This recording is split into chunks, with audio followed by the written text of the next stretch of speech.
Ipinagpaliban ng Judicial and Bar Council ang kanilang deliberasyon para sa bakanting posisyon ng Ombudsman. Una itong itinakda sana ngayong araw pero inilipat ito sa October 6. Ang pagpapaliban na ito ay naglalayong bigyan ng sapat na panahon ang mga miyembro ng JBC upang masusing pag-aralan ang mga aplikasyon para sa nasabing posisyon. Pinaalalahanan ni Senator Amy Marcos na disqualified dapat si Justice Secretary Crispin Remulla dahil marami siyang mga hindi pa nare-resolbang kaso.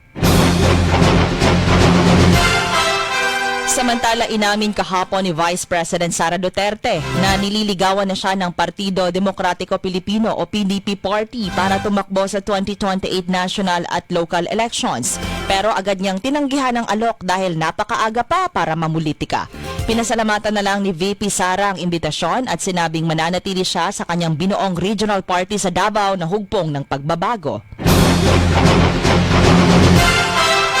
Ginantihan ni Davao Representative Paulo Pulong Duterte si House Majority Leader Sandro Marcos matapos na batikusin ukol sa mga ghost projects. Walang anomalya sa flood control project sa Davao ayon kay Congressman Duterte.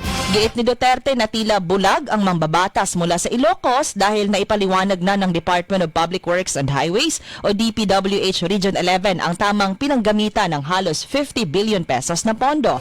Hinamon niya ito na magpa-hair follicle drug test kasama ang kanyang tatay na si Pangulong Marcos Jr.